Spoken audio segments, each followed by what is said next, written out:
This season, Instacart has your back to school. As in, they've got your back to school lunch favorites, like snack packs and fresh fruit. And they've got your back to school supplies, like backpacks, binders, and pencils. And they've got your back when your kid casually tells you they have a huge school project due tomorrow. Let's face it, we were all that kid. So first call your parents to say I'm sorry, and then download the Instacart app to get delivery in as fast as 30 minutes all school year long. Get a $0 delivery fee for your first 3 orders while supplies last. Minimum $10 per order. Additional terms apply.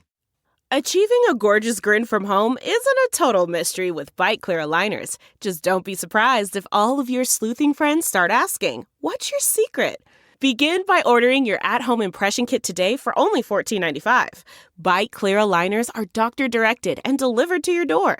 Treatment costs thousands less than braces. Plus, they offer flexible financing, accept eligible insurance, and you can pay with your HSA FSA. Get 80% off your impression kit when you use code WONDERY at Byte.com. That's BYTE.com. Start your confidence journey today with Byte.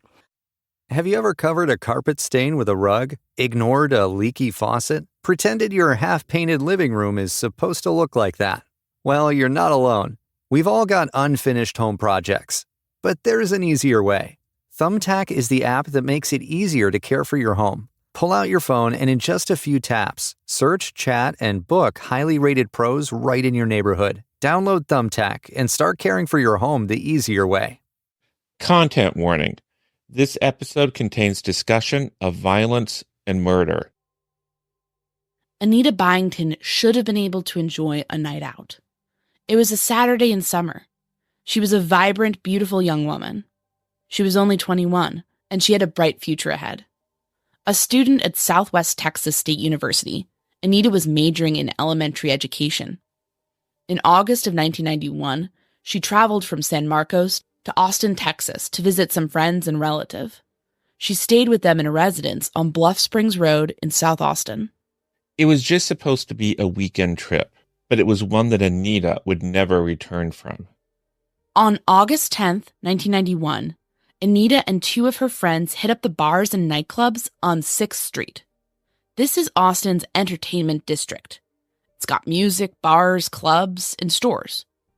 Anita and her friends weren't alone as they adventured around this busy strip. 3 acquaintances of the group, guys who worked at the state capitol for the Senate's Sergeant at Arms, tagged along. One of them was a man named Kevin Harris. When the fun died down, the group arranged to head out.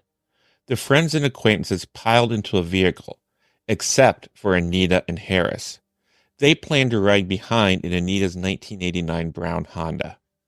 Harris said he needed to ride to his truck, parked near an apartment on RM 2222. But when the other car arrived at its destination, Anita's friends found themselves waiting and waiting. No headlights emerged in the darkness. Anita never showed back up. The following morning at 6:30 a.m., a person living at the Spring Creek Apartments at 6407 Springdale Road went outside. That witness saw something horrible. Anita's body, lying in the grass behind building 4 in the complex. She was fully clothed and beaten, possibly with a concrete rain diverter. She died of severe head trauma. The crime scene photos are brutal, with the extensive bruising across her body showing up clearly even in the grainy black and white images. Her car was found later that day at 1157 Salina Street, at an entirely different apartment complex. Geographically speaking, the Spring Creek Apartments are about a 20-minute drive from the 6th Street area. The Spring Creek Apartments and the Salina Street location are about 13 minutes apart. And the Salina Street location in the 6th Street area are about a 10-minute drive. As police began to investigate, Anita's family was left devastated. She was the only child of Sarah and Alfredo, or Al, Byington. They adored Anita and were left reeling after her death. All they could hope for were some answers on who had taken their daughter. Other family members like Kristina Byington, Anita's first cousin, with whom she was extremely close, almost like sisters, were shocked by the news. Nothing like this had ever happened to their family before. Anita had been such a bright light, It seemed inconceivable that she was gone so suddenly, violently snatched away from all those who loved her. Meanwhile, Harris went in and spoke with police. He claimed he and Anita had had consensual sex and that he had last seen her at 3 a.m. Now, that statement is thrown into question. The fact that they had been out drinking that night leads to the possibility of consent being impossible due to intoxication. It is hard to say for certain, given that Anita is deceased and cannot share what happened to her. Either way, police understandably looked at Harris as a suspect. But then, another possibility came on their radar. On the day the body was discovered, a man named Allen Andre Causey, known as Andre, approached the crime scene, where bystanders gathered. Witnesses said he had circled the area in his car prior to approaching. Causey lived at the 6700 block of Hillcroft Drive. He did not have a felony record. That day, he made a rather odd statement, though, saying, "I didn't kill her." Then he claimed to have found the body. Police had him come down to the station. Then, detectives said he gave multiple conflicting stories about where he was when Anita was killed. Soon, another story emerged, involving both Causey and another man named Bobby Harrell. Harrell lived at the Spring Creek Apartments. He and Causey were friends, and soon to be brothers-in-law. At the time, police said both men were jumpy while being questioned. Harrell threw up.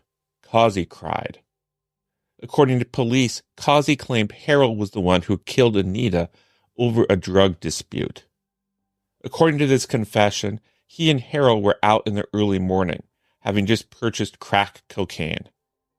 At one point, he saw Harrell and Anita arguing, and another African-American man fleeing. Kevin Harris is African-American. Causey said that Harrell accused Anita of participating in some kind of drug theft. At that point, Anita tried to run, but Causey chased her. He said in his confession that he knocked her down and began to choke her. The two men grabbed her, and Harrell hit her with a belt buckle, kicked her, and hit her in the head with a cement brick. Causey gave this confession to two different police officers, and he signed it. Harrell never confessed. Charges against him were later dropped due to lack of evidence. But Causey's case went to trial. His confession was one of the biggest pieces of evidence against him. His supporters say he was coerced or tricked into confessing. They noted that he had trouble reading, and that Hector Polanco, an Austin detective accused of coercing many false confessions, was involved in his case. Those who believe he is guilty say Causey only brought up coercion later on, after stories about Polanco hit the news, and that Polanco had little direct involvement in this case. Proponents of Causey say that the prosecution's theory of the case revolved around an improbable tale of a drug deal gone wrong, especially given that Anita Byington had zero involvement with drugs, according to her family and friends. Those who believe Causey is guilty say that the prosecution at the time was not maligning Anita, and that the theory only requires that Anita be in the wrong place at the wrong time and mistaken for someone involved in the drug trade. Those who believe Causey is innocent say that the police had the right idea at first when they were investigating Harris, that his DNA was found on Anita's body, that his story of having her drive him to his truck and then abandoning her in an unfamiliar city was bizarre, and that he has a history of terrible violence against women. Those who believe Causey is guilty counter that the DNA is accounted for by the story of a sexual encounter, and that Harris has always denied involvement. They say an alternate theory that accounts for Harris's behavior that night is that he brought Anita along for a drug deal. The situation got out of control, and he abandoned Anita at the scene. The jury in Causey's trial ended up finding him guilty. He was convicted and sentenced to 50 years in prison. He served 31 years and was released in October 2022 on parole. But some believed that just merely releasing Causey was not enough. They maintained that he was wrongfully convicted and that he ought to be exonerated, not just paroled. The Innocence Project of Texas began digging into his case. Lawyers there felt they had a strong argument. When the Travis County Prosecutor's office got in touch with them about Brady violations, the two groups, the prosecutors and the defense attorneys, embarked on a joint investigation into this case. They came away feeling that Causey had been wrongfully convicted.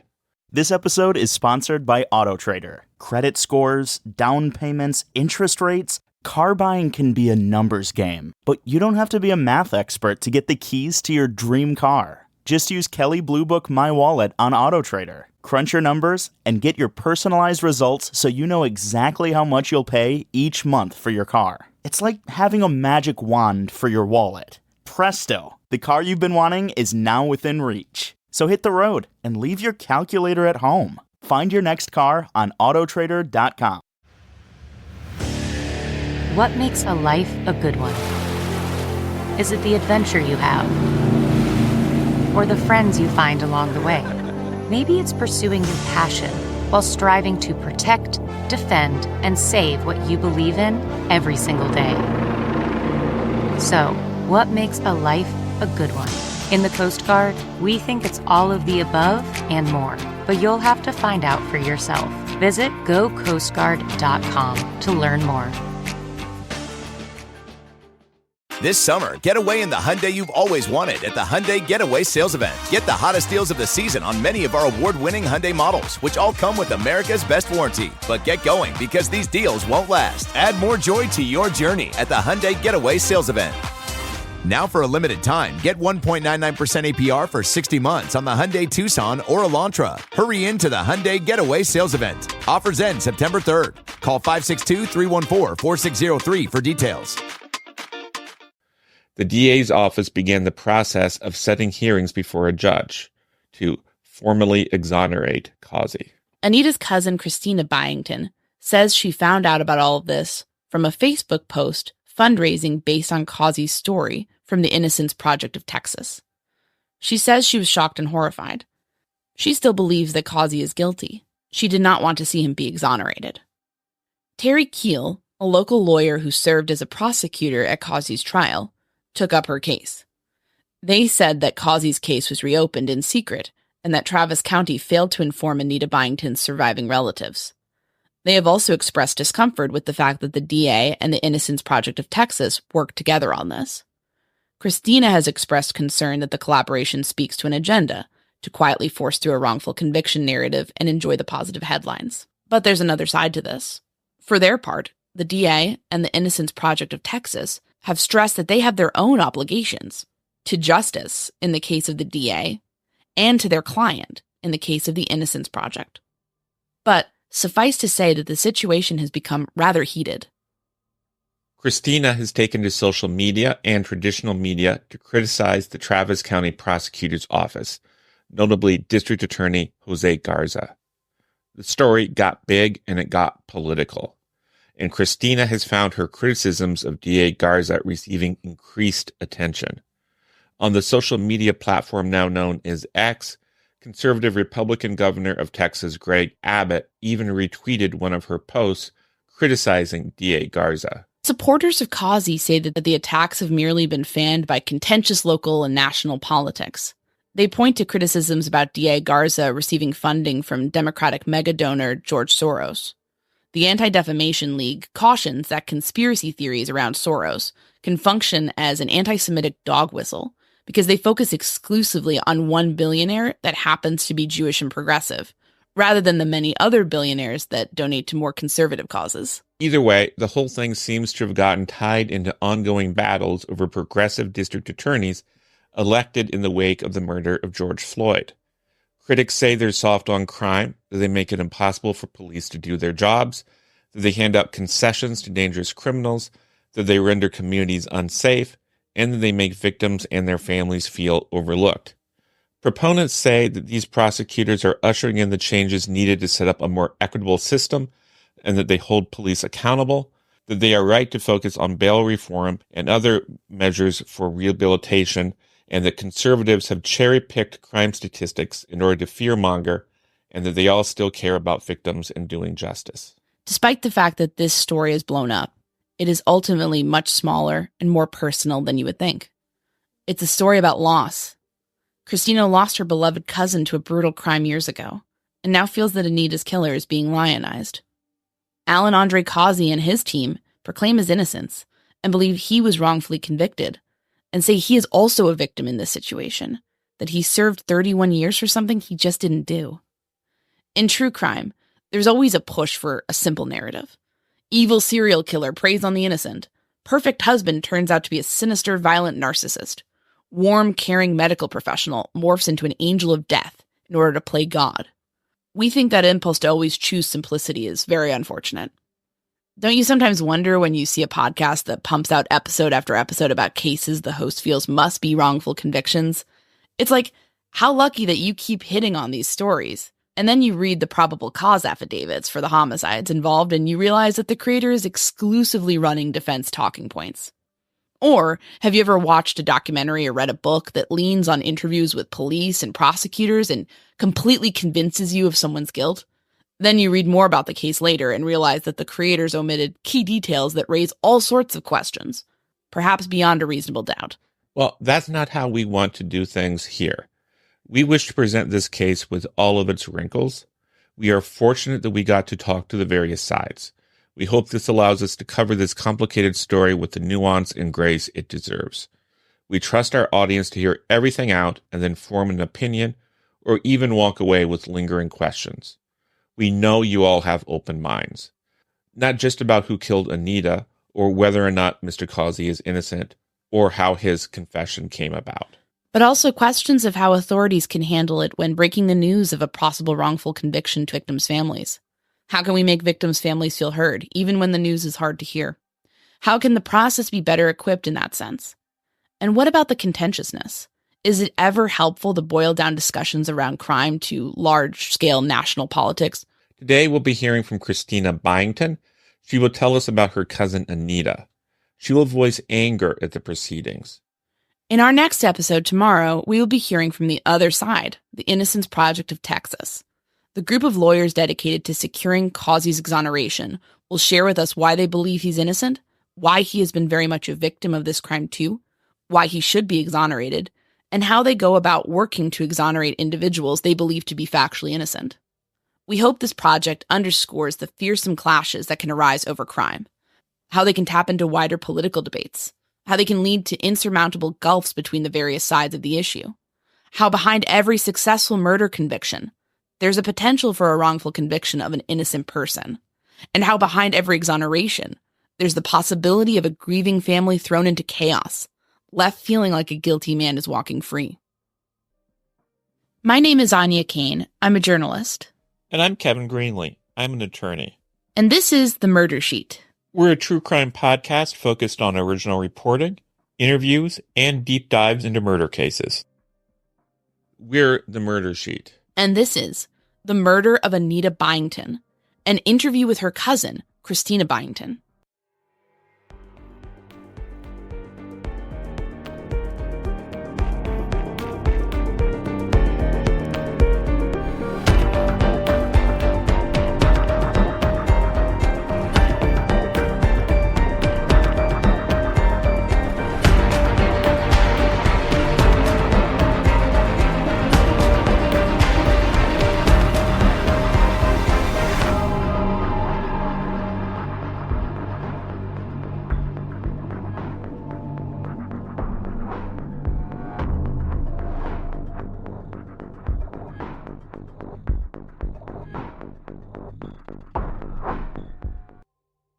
This first section of the episode comes from an interview we did back in the winter.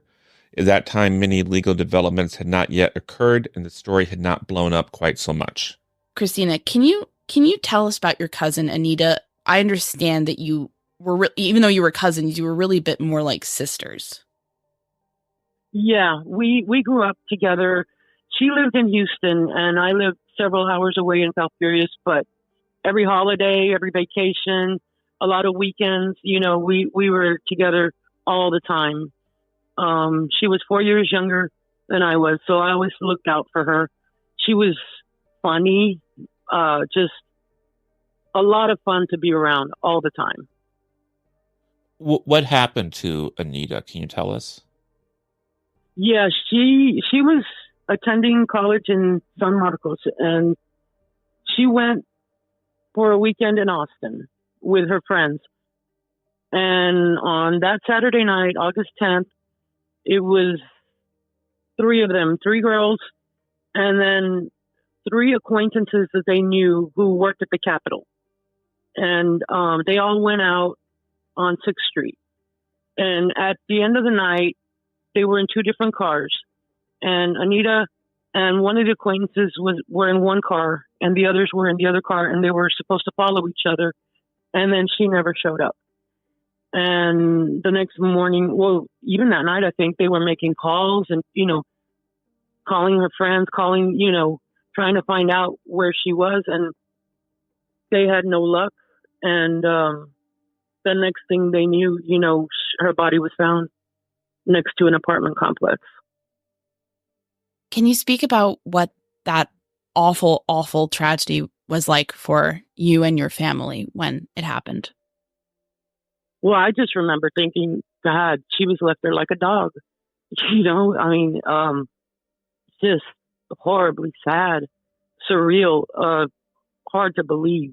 This was 32 years ago. And even now, in the intervening years, sometimes I think about it and think, God, did that really happen? Like it blows my mind that this actually happened in our family.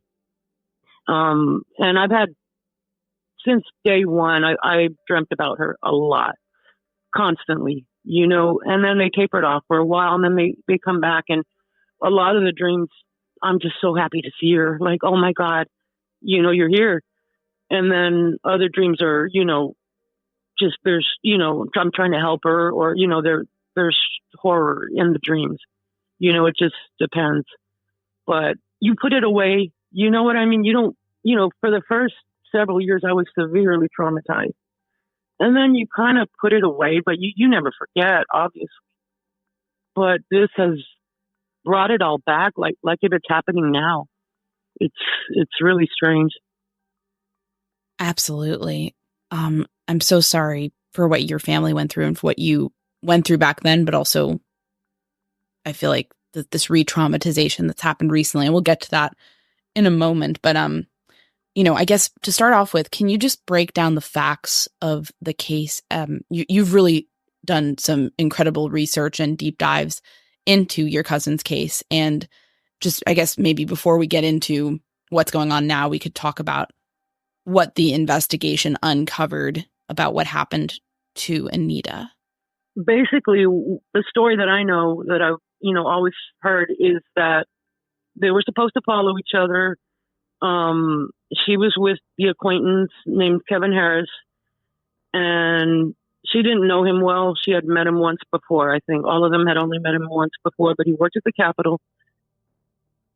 So he was questioned by the police the next day, and he said he last saw her at 3 a.m. and he didn't know, he hadn't seen her again. But his story changed several times. Later, he claimed they had sex, and then she said she wanted to go buy some crack cocaine, which is ridiculous. She didn't even know what crack cocaine was, and she didn't have any money on her at all. So that was testified to in court. And he had a cut on his arm the next morning, and he claimed that he burned himself cooking breakfast. And nobody ever believed him, back then or now. I also understand that her toxicology screening came back negative for drugs. Right, completely negative. And she was not a drug user. That's right? No, not at all. Yeah. And also, Kevin Harris asked one of his coworkers to lie for him. Something that's in the trial transcript, that he wanted the friend to say that he had seen her dropping him off or something like that. And so everybody knew everybody believed he was lying. Even back then, the police, everybody, the prosecutors, everybody. And the theory is that he took her to that area of town where she was found in, because she wouldn't know that area. One of her friends that was with her that night, I remember this 32 years ago, she told me we wouldn't even go to that part of town during the day. We wouldn't go near there. So the theory is that he took her there. She was intoxicated. He tried to make some sort of drug deal. And when things went bad, he fled. and left her there to be killed. So awful. Can you tell us, because people might be wondering, well, is Harris the guy who was arrested? And actually it was a man named Allen Andre Causey, although he goes by Andre Causey, I understand. Can you tell us about him? Okay, yeah, because Harris was questioned, but he wasn't arrested. Causey, what happened with him is that the next morning when the crime scene was being processed, he kept driving around, circling around real conspicuously because two separate people took down his license plate and called the cops. And eventually he parked, got out of the car and went into the crowd and then blurted out to strangers, "I didn't kill her, but I found her body and I called the cops," which is really odd, and so that's how the police first got onto him. They wanted to at least question him. Did he call the cops? Like, is that even true? No, he didn't find her body. That's weird. Yeah, somebody else found her body. He had nothing to do with finding her body or anything. So by that evening, they found the car, the license plate, and they found him. So they took him in for questioning. And according to the police, he was not yet a suspect. But when they were questioning him, he changed his story like 8 or 9 times of what he was doing the previous night. He changed it. He kept changing it, changing why he had that car because it was his friend's car. And he claimed that he was with Bobby Harrell, his friend, all night. But he just kept changing the details. And that's when they began to see him as a suspect. And they read him his rights, and continued questioning him. What was some of the other evidence against him? His confession was the main evidence against him, but he described Bobby Harrell beating her with a belt buckle. And from my understanding of the trial transcript, the police didn't know about that yet because the medical examiner's report didn't come out until the following day. And then he confirmed it, that it was a belt buckle. A lot of the marks found on her were from a belt buckle. So his defense after the confession at the pretrial hearing was that he's a poor reader and he couldn't read it and he didn't know what he was signing. He thought he was just signing something saying that they didn't beat him. By the time of the trial, Sergeant Polanco was in the news regarding other cases and possible interrogation techniques and false confessions. Well, then he changed his defense to, "I was coerced by Polanco." He actually read a portion of his confession on the stand with no trouble. Yeah, you've talked about the trial. What happened at the trial? What was the outcome of the trial? He was found guilty and sentenced to 50 years. And our understanding is that Bobby Harrell was there was not enough evidence against him. Right. Exactly. Now, Bobby Harrell, when they questioned him that same night, and they said he was sweating profusely and violently throwing up when they questioned him, but he never admitted to anything. Now, the name of Hector Polanco might be familiar to a lot of our listeners in Texas who follow crime, but it may not be familiar to everyone. Can you tell us a little bit about who that is? Yes. I mean, I don't know a whole lot. I just know what I've seen in the media, but he's been accused of coercion and things like that. He has taken false confessions that later were proven to be false. I don't know how many, but I know that he was fired at one point and he sued and he won and got his job back. So he was never charged with anything or anything like that. But my main concern is that, according to everybody who was there that night, Polanco was never alone with Causey. 3 other officers testified to that. So for Causey's defense to be true, that means that all of these 4 police officers all conspired and lied to frame him, which I guess could happen. But to me, if they wanted to frame somebody, wouldn't they frame Kevin Harris? I mean, they had him on a platter. With right. DNA, with fingerprints. If they were really just trying to solve the case and frame somebody, there you go, Kevin Harris. The reason that didn't happen or that they didn't pursue him further is because Causey confessed. I mean, it just makes sense. And your understanding, having really delved into Anita's case, was Polanco like lead on it? Was he very, very involved, or was he more of in a supervising position? Supervisor. They said he was in and out that night, but he didn't take his confession. Sergeant Huckabee took his confession.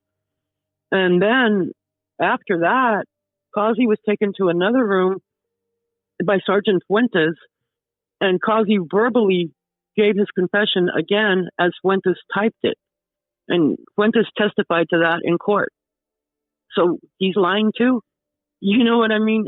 And not only that, but as far as this DA's office investigation, you know, that, oh, we've been doing a thorough investigation and all that, they haven't bothered to interview not even one of those cops.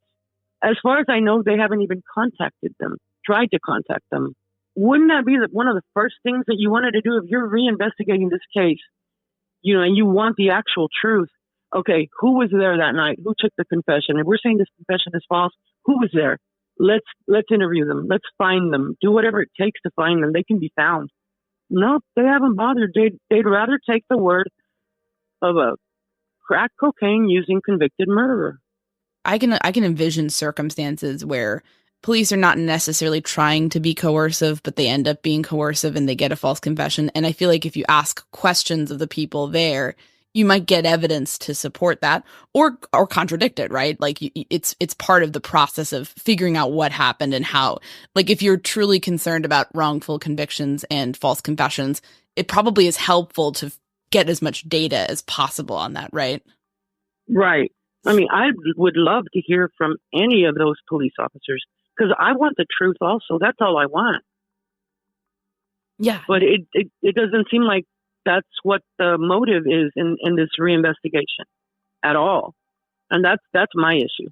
So what was it like for you when he received parole? Oh, it was horrible. You know, I got the letter and it's just sickening, you know. And then you think about it, well, 31 years, okay, that's something. You know, we got some justice. Some families don't even get that. And then Harold got away with it completely, in my opinion. So, yeah, it was. And then I just said, well, I said to myself, there's nothing you can do about it. So just put it out of your mind. Don't even think about it. And can you tell us about then seeing that Innocence Project of Texas Facebook post and realizing that parole was not going to be the end of it? That was a million times worse. I mean, I started shaking. I was shaking for hours, sobbing. I had to call one of my friends. I was just sobbing because I never needed to see that face in my whole life. It was something that I never needed nor wanted to see. And there it was, right in front of my face, smiling, posted there as if he was already exonerated. He was paroled, not exonerated. And at that point, I didn't know what was happening. But seeing the Innocence Project as representing the guy who beat Anita to death, just horrible. What did you do from there to figure out what the heck was going on? Well, because I had gotten a call from one of the witnesses in the case, one of the friends who was with Anita that night, the night she was killed. And she said they called me, but they wouldn't tell me what it was about. And then another witness got a visit from a lawyer from the Innocence Project and an investigator from the DA's office together. And that's what made me go look at the Innocence Project page. So then I called. I found out who the assistant DA was in charge. I called her and I left the voicemail. And then I used one of those cards with the investigator's number and I called her. Her name is Jenna Fechner. And she explained to me what was happening, that, yeah, there's a reinvestigation. She said, we have to do it. You know, even if an inmate just calls, we have to do it. We have to reinvestigate. So she made it seem like it was kind of a technicality. And she said, we might be looking at DNA evidence. And I was happy. I said, well, that's great because they could possibly find something on Harold after all these years. And she asked me if I would be interested in speaking with Mia St. Victor, who was the assistant DA in charge, and I said, yes, she's the one who I had left the voicemail for. And I told Jenna that I would like to be as involved as possible, and I would like to be updated frequently about what's happening with this case. And she said, sure. And it started from there. Absolutely. I'm curious in terms of, do you believe now that this was just a routine thing? No, not at all. Not at all. And after that phone call, Mia did call me back, and I missed her call. I called her back the next day, asked her to call me back. Nothing. 10 months went by. And I just didn't want to deal with it. So I just kept putting it off, like, I need to call these people. And I just kept putting it off. And 10 months went by, and the witness called me again. And she said, they called me again trying to ask questions because there's a hearing this afternoon before a judge, and which I wasn't notified of. So I had to call them back 10 months later because they hadn't bothered to call, notify, anything. Now, by that time, they had already agreed on several points of his innocence. They continued lying to us, saying, well, we haven't made that determination yet. We're just investigating. And it's just a big mess since then, That must have been so incredibly frustrating. I think people tend to believe that prosecutors' offices are going to be more in touch with, families throughout the process, but obviously that did not happen here. No, almost a whole year and nothing. All the while they were having secret hearings on this case, signing off on his innocence or signing off on certain points of the exoneration, all of that's being done. The family, they didn't care. It's just a stroke of luck that the former prosecutor in the case, Terry Keel, he decided to help us. And that's just a miracle to us because we wouldn't have known what was going on, what we could do, anything, if not for him. You've worked hard to build your brand, so why settle for one-size-all-fits branded clothing? Lands' End Outfitters creates apparel your employees will truly want to wear, all backed by above-and-beyond expertise. See why Lands' End Outfitters has been a branded apparel supplier to some of the world's most respected brands for more than 30 years. Go to business.landsend.com/pod20 and use code POD20 for 20% off your first product. That's business.landsend.com/pod20, code POD20 for 20% off your first product. I want to get back to Mr. Keel in a moment, but in the meantime, I wanted to ask you, do you have a sense of, I know you do because I know you've researched this extensively. Do you have a sense of what the basis for the Innocence Project of Texas and the state their contention that Causey is in fact innocent? What evidence are they basing that assertion off of? They're saying that the confession was coerced and also that there was no DNA or fingerprints of Causey's found, only that of Kevin Harris. So they're saying Kevin Harris was the actual killer. But Kevin Harris was with her all evening. So we knew that 32 years ago. This isn't new evidence. We knew he was with her. We knew his fingerprints and DNA were there. What's interesting is that in the car, the lack of fingerprints where they should have been is interesting. And that lines up with Causey's confession that Bobby Harrell wiped the area with a rat. If I may play devil's advocate for a moment, some people might be wondering, could Harris be the killer, just given his suspicious behavior and the fact that he, certainly did not stand by Anita that night. And certainly there's some suspicion there. I can understand that. What are your thoughts on that possibility and how open to that are you, or are there other things that we're not thinking about that point away from him? I feel that, Kevin Harris was involved. We know that. We've known that since day one, but that doesn't make the other two innocent. Why would Kevin Harris take her to some random apartment complex and kill her there where he didn't live there? I don't know. It's a possibility, but the circumstantial evidence me to believe that that's not the case. That makes sense. And I'm interested, I know one thing that's kind of come up with the new Innocence Project, motions around Causey is that there's a new exculpatory evidence. That's what they're claiming around 2 new witnesses. Can you speak to that? Yes. The main witness was Kevin Harris's either girlfriend or ex-girlfriend at the time. And I think they were on and off. And she's claiming 31 years after the fact, they got a deposition from her that he showed up that night and with a cut on his arm, and he was upset, and he asked her to help him move a car, a friend's car, which was Anita's car. And she claims that she helped him move it to where the car was found. Now, her testimony on the stand was extremely vague. In her deposition, she said at 2 a.m. But on the stand, she said she had no idea of the time, probably after midnight. And she didn't know any of the logistics of who drove what, anything like that. And she wasn't asked. She said she saw a purse in the car, but she wasn't asked where she saw it, what it looked like, anything. So it was extremely vague. She wasn't cross-examined or scrutinized at all. And her story changed from within a year from her deposition to her testimony. So that right there changed, her memory. If it's going to change from the story she gave a year ago, imagine a story from 32 years ago.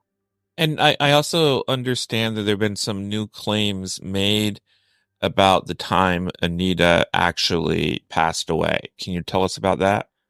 The time of death was listed at 5:30 a.m. But now, in order for the defense for their story to be true, they needed to change the time of death.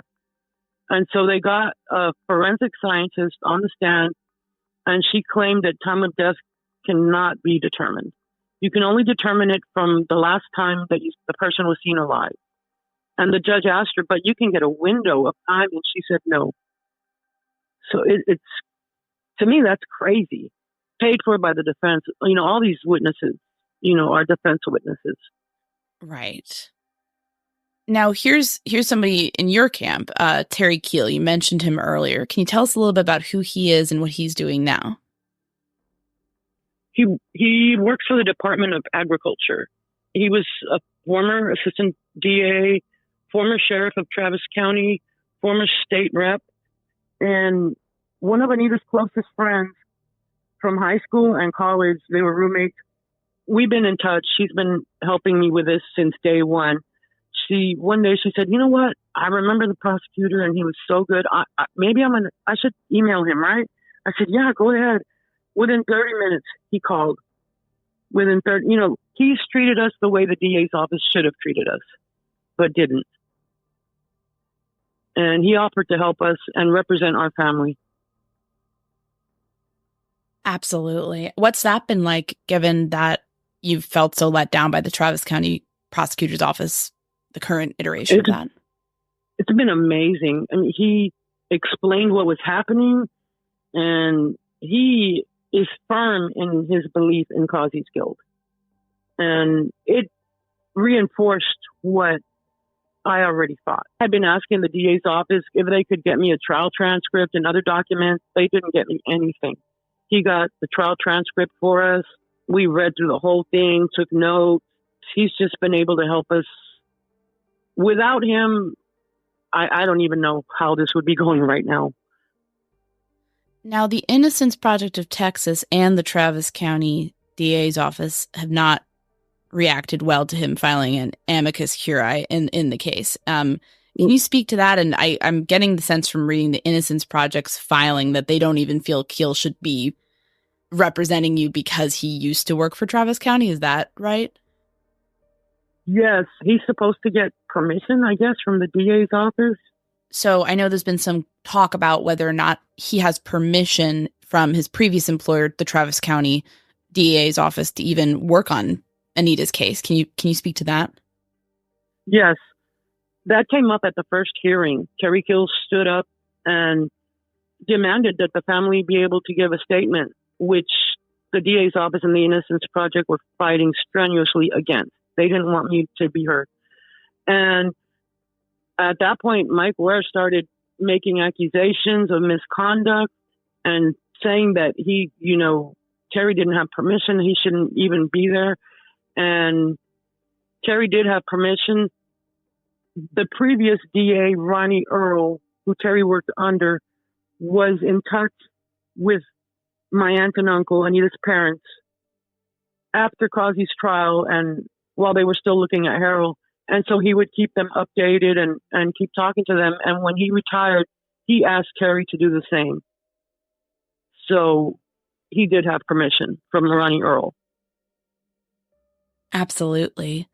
And what has it been like for you to be attending those hearings? I imagine it's a difficult process.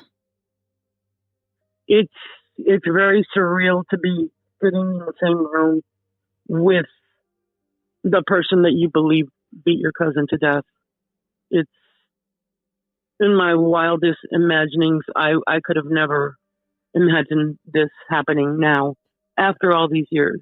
I understand that the DA's office has asserted that you have no rights because you were not a, quote, close relative. Can you speak to that argument and how that makes you feel?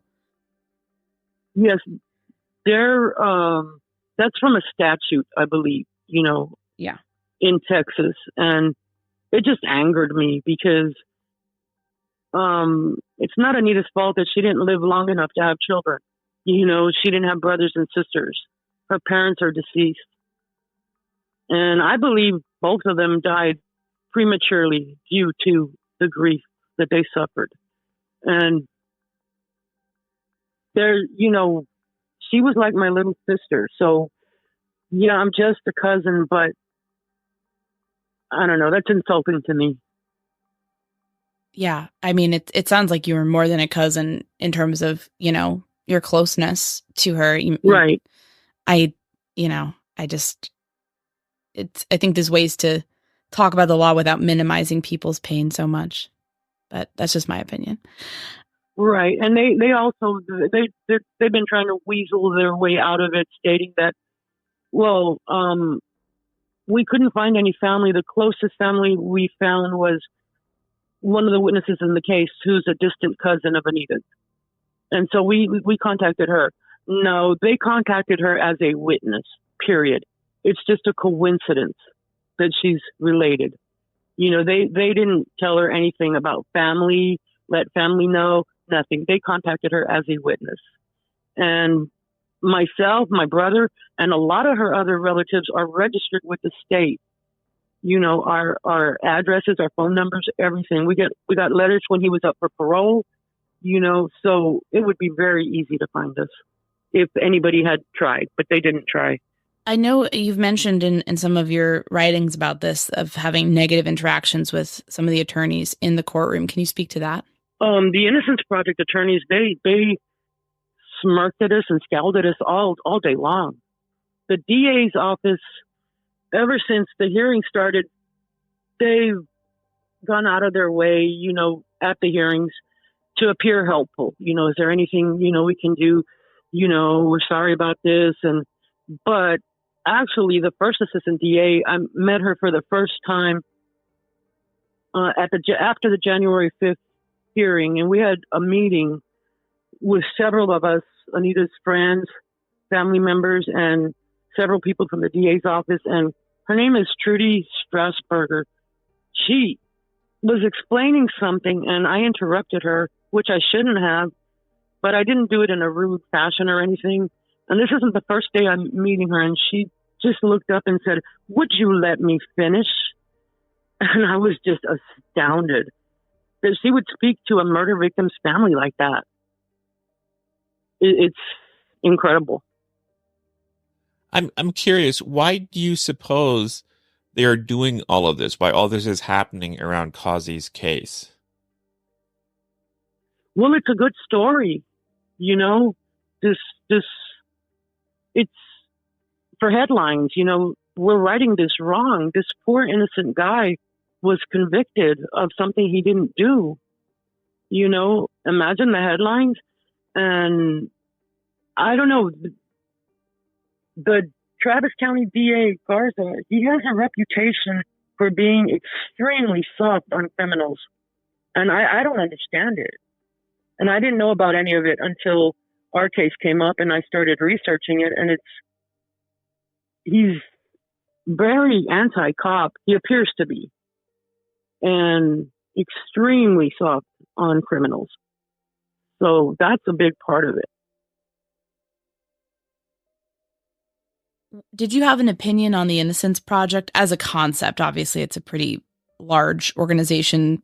There's different iterations of it based on different locations. So, you know, I'm speaking about the concept as a whole at this point, you know, before this happened. And if so, what was that opinion? Oh, yeah, I thought they were fantastic. You know, all these stories about these wrongs that they were righting, all these innocent people that they were helping, you know, to get them released. I thought they were great. I thought that if the Innocence Project is representing somebody, they're innocent. There's got to be something there. And I've learned that that's not really the case. So how can the media do a good job covering cases like this, where there's contention, where there's one side saying this guy's innocent and one side saying this guy's guilty, without erasing the family of the victim from that process? What's a good way of the media to kind of handle those situations? To present both sides. You know, there was a Texas Monthly article around a month ago, and it's all about Polanco and the false confessions and beautiful pictures of Causey and his wife and his home. And he went through the whole hearing, everybody who testified, except me. He left that part out completely. And I testified that day. He left out the fact that 4 officers testified that Polanco was never alone with him. He left out that Polanco did not take his confession. You know, he left out everything.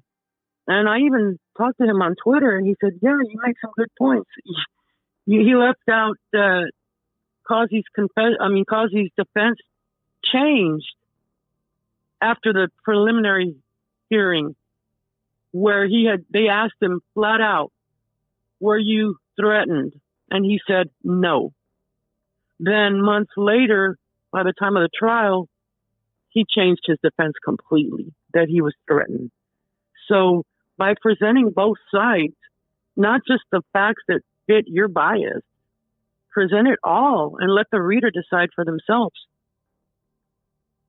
The same thing recently happened with the Austin American Statesman, an article by Serena Lynn.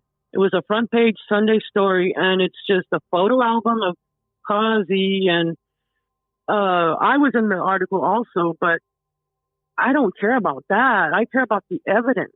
And all of that was left out of the article. So all you got was just a puff piece of this poor innocent guy who was railroaded. And it's not right. What are your feelings at this point on the Travis County Prosecutor's Office and how they could better serve victims' families in the future and not do this again, basically, what they did to you?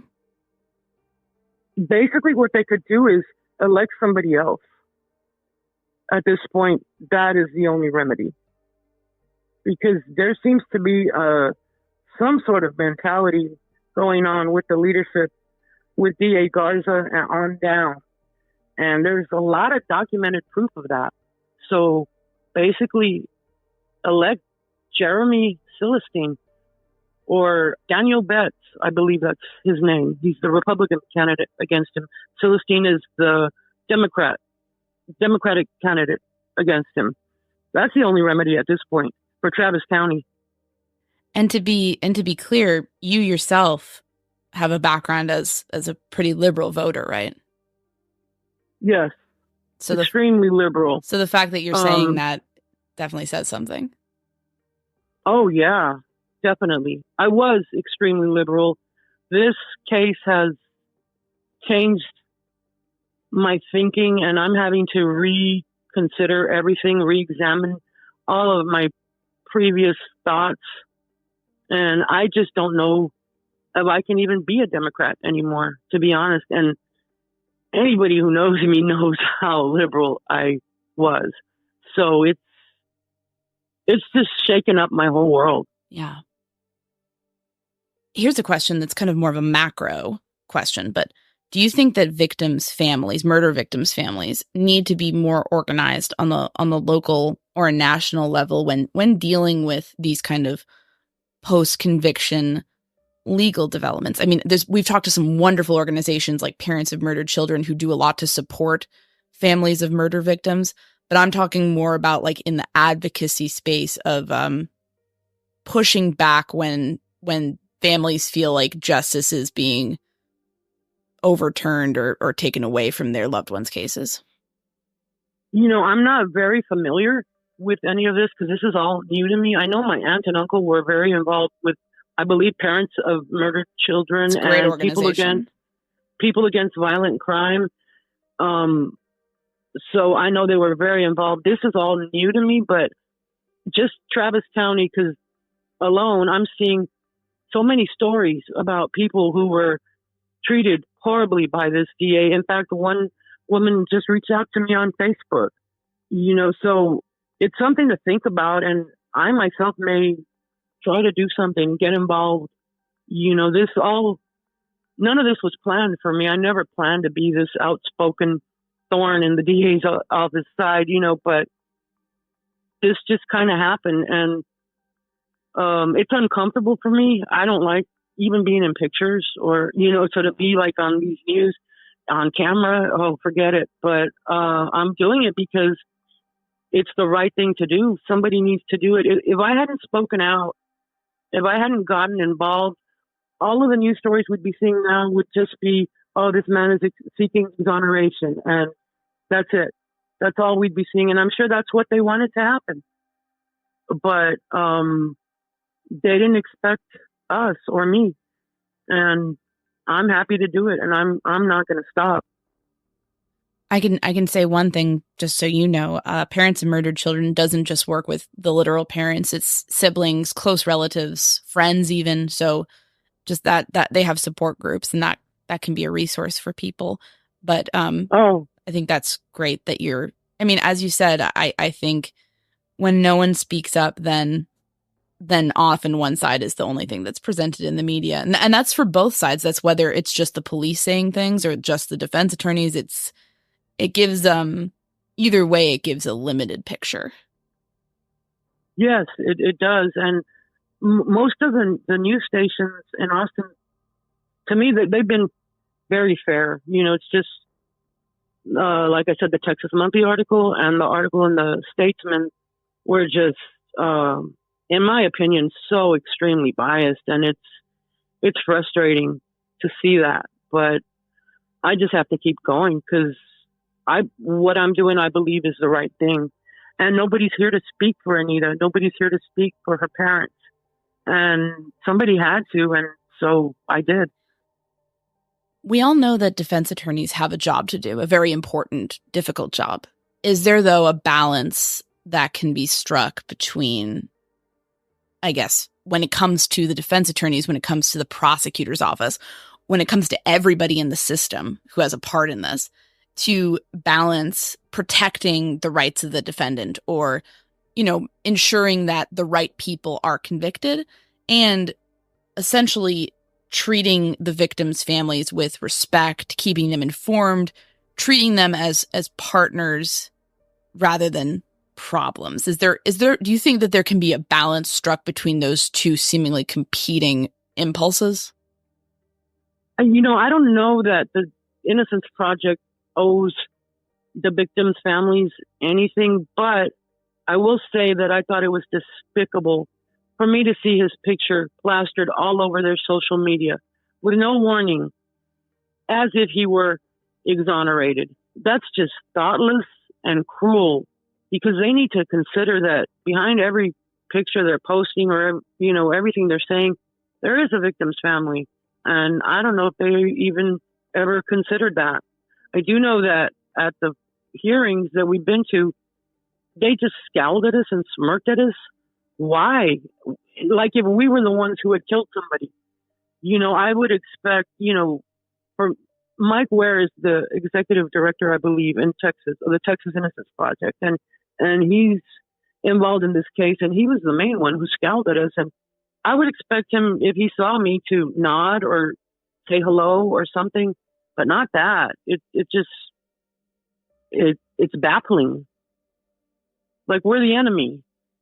What did we do, though? We didn't do anything. Right. I feel like both sides have been treating you like the enemy, and it's, I think that there should be some understanding that even if they disagree with you, that you're coming from a place of advocacy for your cousin who you care deeply about. And if they want to change that, then perhaps convincing you that their assessment of the case is correct is the way to go, not treating you like you're a bad person for doing this. Well, I could understand it now because I've been so outspoken against them, and I've named them and said things about, the Innocence Project and the DA's office. So now I could kind of understand, getting a smirk or a scowl. But this was the first day. Wow. And I hadn't said anything yet. So I don't understand it. Is there anything we didn't, here's one question actually before we close up. I know this must be an incredibly traumatic process. How do you balance the having to work through that trauma with also doing this advocacy without burning out or, having to stop? How do you manage that burden? It's helpful to be working on something. So when I'm working on like writing an article or reading the transcript or writing something, researching something, it's helpful. It's the times when I don't have something to work on that the sadness creeps in and I get really low, so it's kind of been up and down.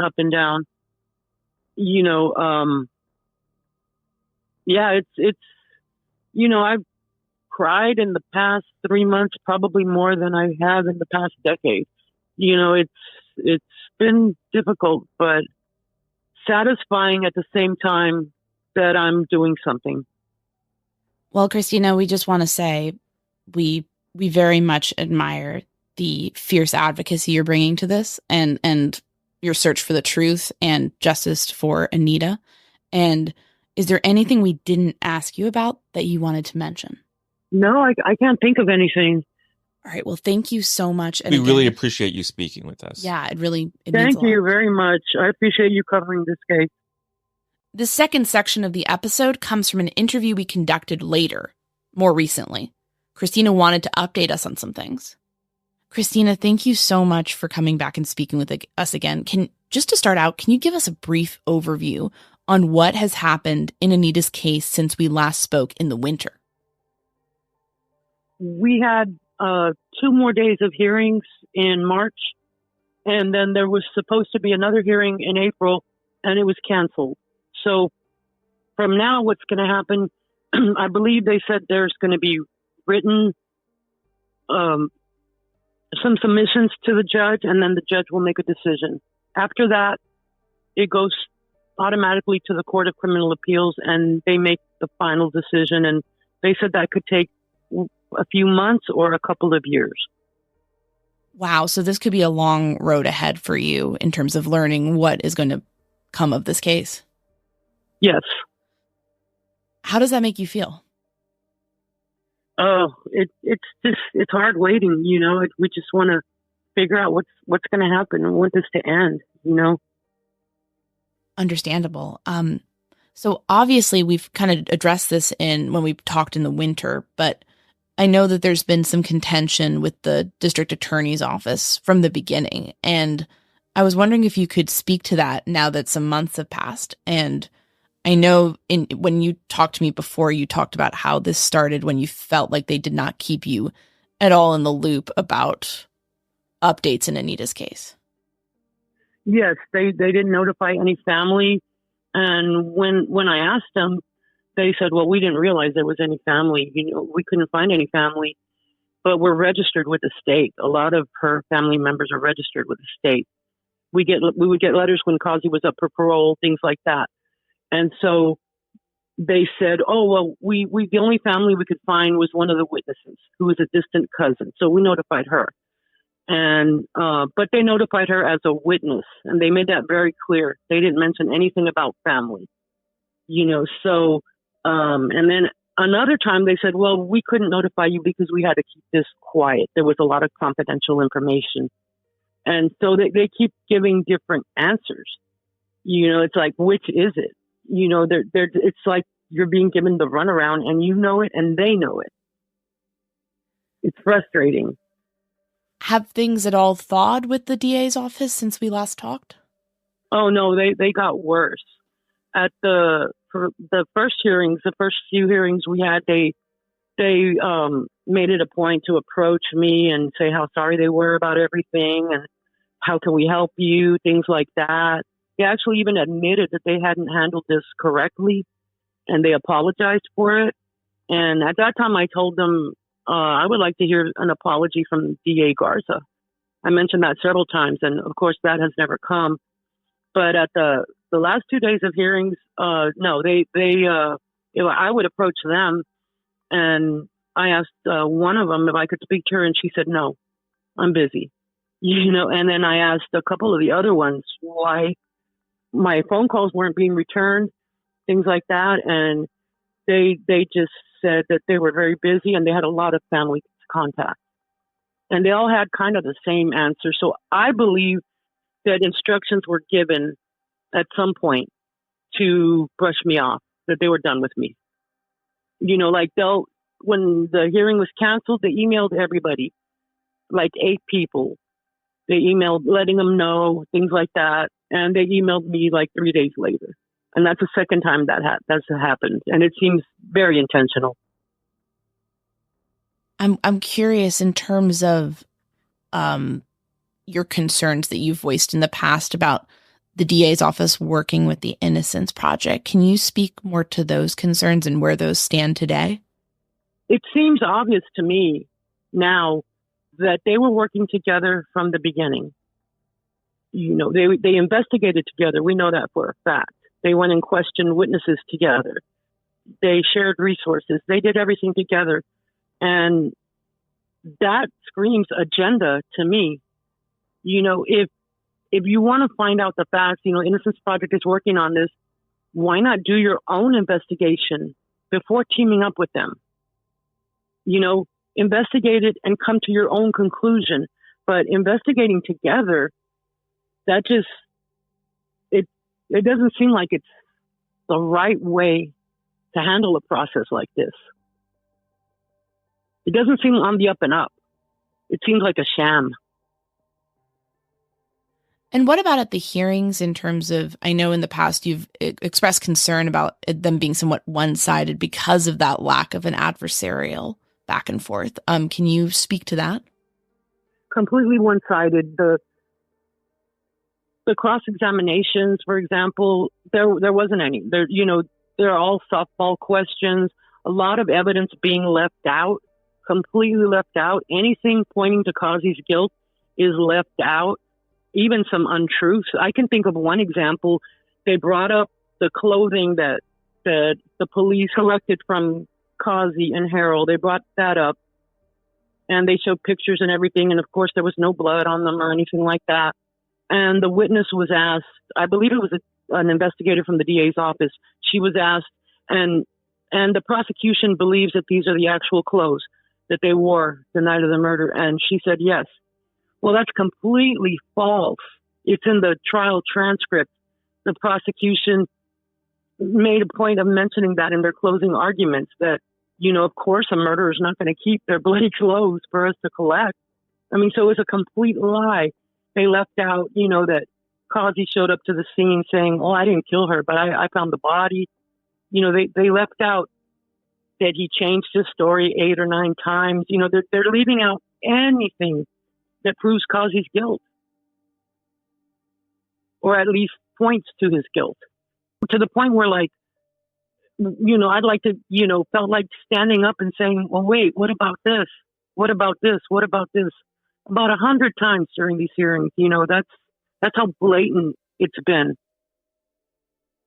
Do you have a sense on why you may have been left out of the loop on this? I mean, have some family members been included and you haven't been? I mean, what's the situation and what do you think is going on there? Now, yes, but at the beginning there was no family notified, none. And I believe that was because they wanted this to go as smoothly as possible with no pushback. They wanted their story, their narrative, that this poor wrongly convicted man, is seeking exoneration, and they didn't want the other side of the story told. Now, lately, the past couple of months, they were sending like updates about the case and stuff like that, and they made it a point to send about 8 people, an email all together and leave me out. And then hours later or days later, then email me. That just seems so intentional and so ridiculous, I wanted to ask about something. I know in the past, you've talked about how at these hearings, you feel that it's a one-sided sort of thing where only really defense talking points are coming up. I'm curious. Can you speak to in terms of how Mr. Causey himself is being portrayed, how that kind of factors in? I know my understanding is that this man did not have a felony record at all. What are your thoughts on that? Yeah, and he's been completely silent. He's not been interviewed and he's not been on the stand, which is kind of strange. I would think he would get on the stand, but yeah, they're trying to portray him as this kind, gentle man who was wrongfully convicted, but they left out that, there was an incident in the jail, I believe before his trial, where a corrections officer observed him roughing around his girlfriend, who is now his wife, and their visit was terminated. He grabbed her wrist and bent it and grabbed her face. And so they terminated the visit.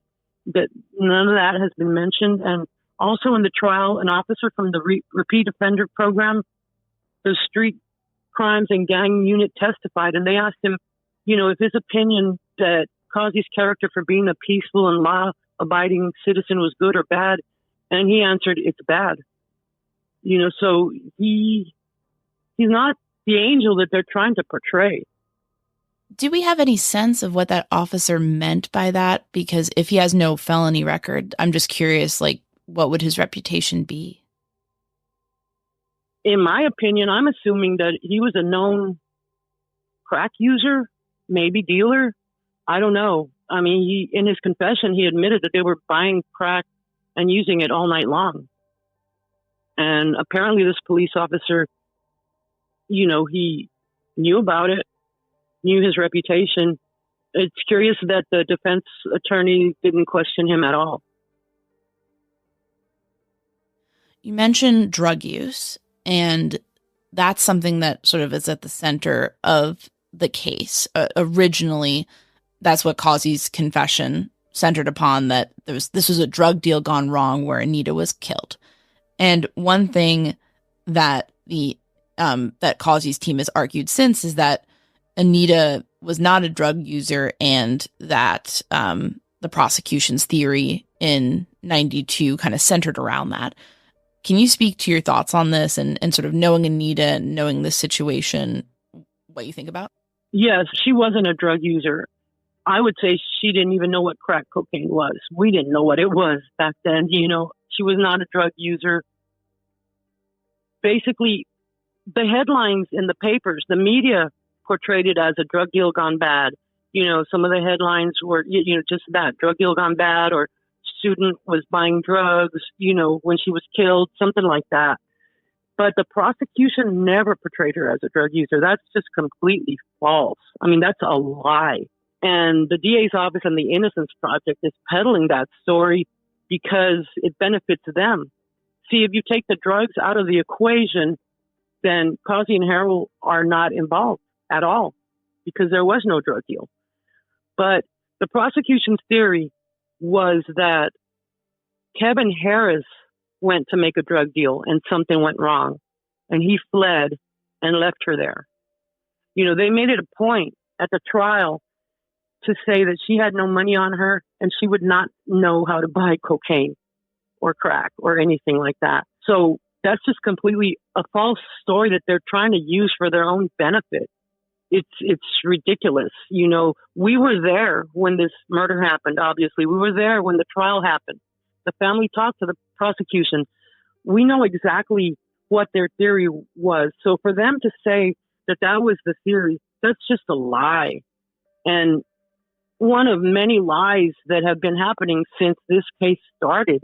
And that's the reason why I'm so distrustful of the DA's office at this point, because things like this keep happening. They even put it out in the media that that was the original prosecution's theory and that they were apologizing for it and it was wrong, and they know that now. And I responded that apology is a slap in the face and it's completely false. We know they're reading documents and they're picking out what they want. We were there. We know what happened. We know what the theory was. So that's a lie. And it angered me. It still angers me thinking about it. It's just completely wrong. And I don't know if they know it, or I believe they do know it. And they're just being sneaky and trying to, fabricate a story. But the trial transcript backs up what I'm saying. And the original prosecutors back up what I'm saying. You mentioned Kevin Harris, and of course, he not only is a possible witness in this case, but he's also the alternate suspect for the defense now. And I wanted to ask specifically, did he have an accounting back in the day for how he and Anita eventually got separated, how she didn't get home and he did? Did he explain that ever? He said that she dropped him off at his truck at 3 a.m. and he never saw her again. Oh, that she said she was going to go buy crack, which is ridiculous. So he was lying back then. That was always known. The prosecution called him a liar and a coward at the trial. That was always known, that he was lying. So, he was very involved in her murder. He was responsible. He took her there, and his DNA and fingerprints were found, which is not surprising because they were together all evening. And so they're trying to say that he is the actual killer. My stance is that, yeah, he appears to be a horrible guy. Well, he is, from that night alone, but that doesn't make the other two innocent. And he also does have a history of violence against women, is my understanding, too. Since then, I don't know about prior to then, but since then, yes, he does. Right. And he also asked a coworker to lie for him, back then. So, I'm no defender of Kevin Harris at all. I hold him responsible as much as the other two, probably. He took her there. Heck, he could have been involved in killing her, with them. We don't know. But the theory was that he took her there, tried to make some sort of drug deal, and then fled when things went bad and left her there to be killed. And then one thing that sort of disputes the soul killer theory about, one person like Kevin Harris doing it alone rather than two people like Bobby Harrell and Andre Causey doing it, is that, can you talk about the ear witness to two male voices heard that night? Yes, the judge mentioned that at the last hearing. She said that she had a lot of concerns. This was right after the hearing finished. And she said one of her concerns was that there were two male voices heard by a neighbor. And that right there, that's everything to me. And she had some other concerns too. She mentioned the pretrial hearing that, Causey was asked if he was coerced and he said no. And then months later, after Polanco was in the news, he changed his defense to, I was coerced. I was threatened. That's why I confessed. It seems like the judge had some of the same concerns that I've had this whole time. So where do you think the judge left off on all of this by the end of these hearings? He said that she mentioned those couple of things. I can't remember what else she mentioned, but she said that she needed to hear more from them, from the Innocence Project. And so that's why it was such a shock that the final hearing was completely canceled. That was so surprising. And another thing is that we never heard from Bobby Harrell. Causey's innocent, right? Causey and Harrell were together that night, but they didn't murder anybody. So Harrell is his alibi witness. Why didn't we hear from him? Shouldn't he have been the star witness at these hearings? He's his alibi, but he didn't testify. They didn't call him. I wonder why that is. Well, to me, the reason is that his story would have been as full of holes as Causey's was the night he was questioned when he changed his story 8 or 9 times. That's why he wasn't called. He wouldn't help him. He would hurt him. Let's talk about that confession. So there's been discussion that it was false or coerced. What are your thoughts on that at this point, as far as the confession possibly being flawed in some way? Well, his first defense was that he didn't know what he was signing, so he never gave that confession. You know, it was fabricated by the police, and he just signed it because they told him he was signing a form that he hadn't been beaten or something like that. So that was his defense, that he never gave any confession. Later on, his defense changed that he was coerced, and that's why he confessed. So which is it? They've never made it clear. I think he's still, going on both of those, and both of those can't be true. It doesn't make sense. So which is it? And then are there other elements to Causey's confession that sort of back up the confession, like evidence to corroborate the confession? The belt buckle, he mentioned that Bobby Harrell struck her with a belt buckle several times. And they were questioning him Sunday night, Sunday, August the 11th. Well, the medical examiner's report didn't come out until the next day. So it's my understanding that the police were not aware of the marks that were made by belt buckles. And the medical examiner confirmed that the following day. So Causey already had that information. Causey's confession put most of the blame on Harrell. Is that right? Yes. Yes, he said that he walked outside and he saw a black guy running off and then Harrell arguing with a girl. And that Harrell said something about a drug deal. She cheated him for some drugs or something. So Causey's the one who chased her, knocked her down, choked her, and then Harrell hit her with a belt buckle and then smashed her in the head with a concrete rain diverter. So he put most of the blame on Harrell. An interesting thing came up at this hearing on March 28th. An officer at the jail made a statement. He's regarding Causey saying, "I was with him, but I didn't kill nobody. I'm getting locked up for something I didn't do." That right there, I was with him, but I didn't kill nobody. Well, who's the him? The him has to be Bobby Harrell, because he apparently didn't know Kevin Harris, or that's what they claim. So to me, that statement, "I was with him, but I didn't kill nobody," that corroborates his confession right there. He was with him and he helped, but Harrell's the one who did it, according to Causey. And I couldn't believe that the Innocence Project brought out that statement. But to me, that's just more evidence on Causey, piling up, piling up, piling up. To me, that statement is very damning.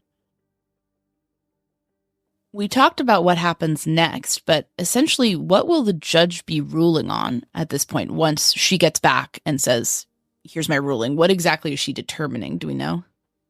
No, I'm pretty confused on that. And the DA's office doesn't return my calls these days. Otherwise, I'd call them and ask them. But yeah, I'm pretty confused because there were secret hearings, before these public hearings started, where they already signed off on aspects of his exoneration. They signed off on a Brady violation, and I don't recall what else. But so I don't know if she's already exonerated him, and these hearings are for actual innocence or for a new trial. I'm not sure, but after she rules, then it will go to the Court of Criminal Appeals. But yeah, as far as what the judge exactly is going to rule on, I'm just not sure. It sort of sounds like there won't be a new trial, because it sounds like DA Garza's office is saying that they believe he's factually innocent as well. So I imagine it's more on the exoneration track. But yeah, it is interesting to know what exactly is going to be determined here. It sounds like exoneration, though. Yeah, they're definitely not going to. If a new trial is ordered, they're not going to retry him. There's no way. And I'm curious. We've talked about this in the past. And I know since we talked, this has gotten even more attention. There's been discussion about politics being injected into the situation. And I'm curious, what are your thoughts on that? Yeah, I've never considered this political. I mean, I'm a liberal Democrat, and so is DA Garza. So to me, this was never about politics per se. It kind of became that, but not really, because I've been the one who's been speaking out on this case. There's been no local politicians or police unions or anything like that. It's been me, and I don't live in Travis County and I don't vote there. But throughout this case, I've learned a lot about the politics of Travis County and about DA Garza's history when it comes to criminals and when it comes to crime victims and their families. And so I've seen a lot of that. So in a sense, it's political because he's a political figure. But the pushback in this case has been from me and pretty much nobody else. I believe the DA's office and maybe the Innocence Project, they don't like that Terry Keel, the original prosecutor and a Republican, represented me. But really, his politics have nothing to do with this. We contacted him because we didn't know what was going on, and the DA's office wouldn't help us. And he started helping us. He got us a trial transcript. He got us documents that we needed. But other than that, his politics or anything like that has not had anything to do with this case. Has this situation impacted your own goals and sort of ideas for the future in terms of getting involved with advocacy around crime victims?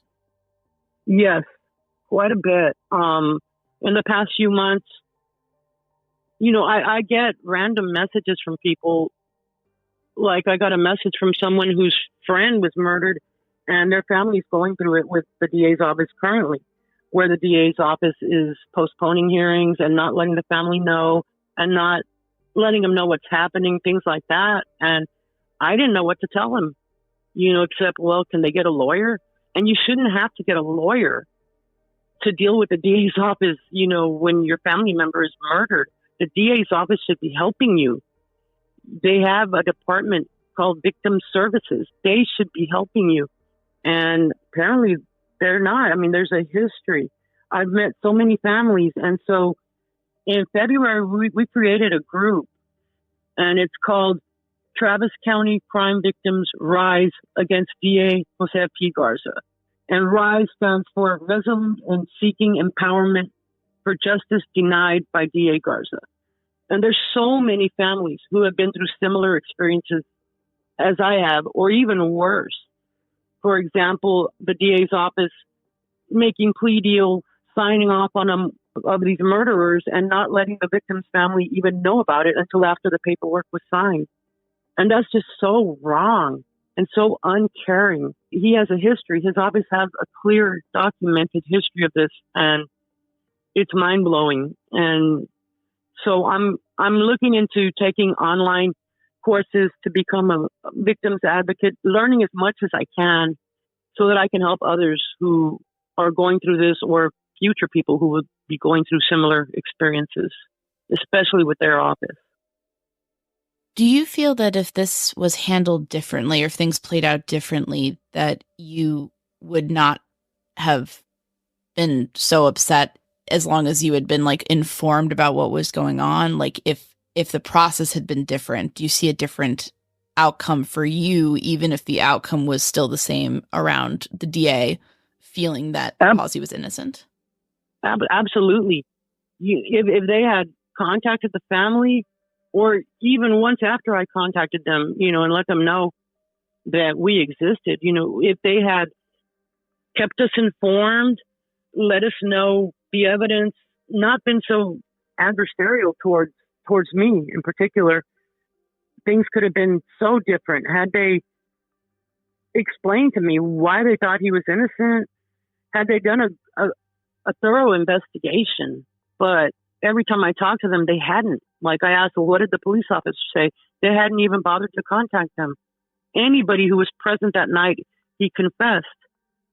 So as more time went on, it became so obvious to me that they had an agenda already. And that's what caused all this. They had an agenda to exonerate him from the very beginning and did their investigation with that in mind. And that's just so wrong. That's not justice. If things had been handled correctly, the investigation, everything, contacting us, then I could have a difference of opinion. Like, I believe he's guilty, but you're doing your job and you're doing what you believe for justice. I have no qualms I would have no qualms with them if that's what had happened. If you got information that led you to change your mind and conclude that Causey was factually innocent, what would you say to him? How would you feel? I would say that I was wrong, and I would say it as publicly as I've said everything else. But short of Harris confessing, I don't know. I don't know. There's too many questions that I would need answers to. But yeah, I would be the first one to say I'm interested in justice. I'm not interested in an innocent man being wrongfully convicted and serving all those years in prison for something he didn't do. That would be a travesty all the way around. If I became convinced he was innocent, you'd see a complete turnaround in me, and I would do it publicly as I've done everything else. At this point, it sounds like the relationship between you and the DA's office is really broken down quite a bit. But if there was an opportunity to sit down with either the DA's office or the Innocence Project of Texas and sort of discuss the facts or ask questions, is that something that you would be open to? Oh, yes. I've wanted that for a long time. We were scheduled to meet with the DA's office. 2 or 3 of them were going to come to where I live. This was in either late October, early November. And once I asked, can my attorney be present? And they found out who my attorney was, they canceled the meeting. And we said, well, he won't be present then. We'll still meet. And they refused. The DA's office, I would meet with them, but they have lied to me so many times. Documented lies. I have the documentation throughout this, but even then, I would meet with them. And the Innocence Project, I approached Mike Ware for the first time at the last hearing, and I introduced myself, and we spoke for a couple of minutes, and I told him I'd be open to talking to him, and he said he would like that, and I gave him my number, and I really hope he calls me, because I would like to ask him, what makes him believe that Causey is innocent, and bring up all the things that I believe point to his guilt, and see what the answers are. Because none of that is being brought up in these hearings. None of the questions are being brought up in these hearings. These hearings are all very clean, prepared. They're asking what they want. They're getting the answers they want. It's all prepared. But I would be open to meeting with both of them. In fact, this should have happened months ago before all the hearings started, and maybe things would be very different. Is there anything else about the case that you wanted to talk about? And then I want to ask you more about Anita and sort of what was lost by all of this, and kind of get back to the heart of this story, which is, of course, your cousin. But before we get to that, is there anything else about the case that we didn't cover that you wanted to mention? Just how one-sided it's all been, and I've said it before, but it's just to me, it's just been a sham, a farce. Not, a lot of the facts, the important facts are just not being brought out. And when you don't have the adversarial process, you're not getting justice. You're getting one side. And that is just, in a case like this, well, in any case, everything's just being left out. It's like I said, they're asking what they want. They're leaving out what they want. And that's the main thing. And it's so dishonest. And if you're looking for truth, bring out all of it, the good, the bad, and then let the judge decide when she hears everything, not just the stuff that you picked out. So I wanted to ask you about Anita. Are there any memories that you want to share about her? Any sort of thoughts that come to your mind now when you think about her? I was wondering if we can kind of get to know her a little bit more. Yeah, it's good that you brought that up, because it's a reminder that this isn't just a case. There was a person.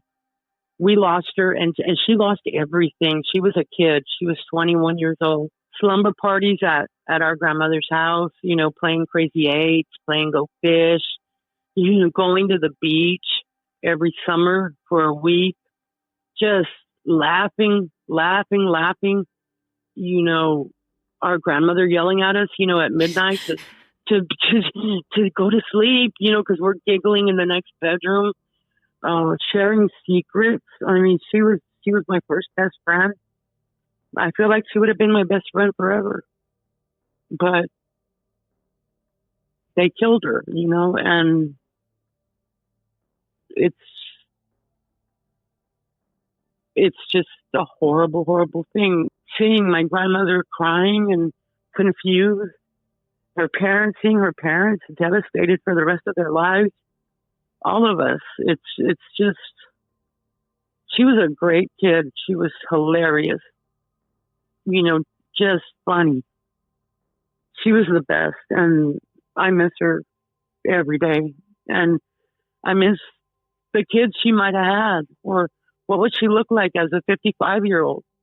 Because we all, if she came back now, she would say, "What the hell? Y'all got old." That's her personality. That's the way she was. And she missed everything. Everything. It's just horrible. It's horrible. Kristina, I am just so sorry for what you and your whole family have lost here. Anita really does sound like a special person, and I my heart goes out to you all, and I'm just so sorry. Thank you. I appreciate it. Well, thank you again. I know I'm sure it's hard to talk about this, despite all the advocacy you've done around it, but we really appreciate you taking the time. I appreciate you covering this case. Thanks.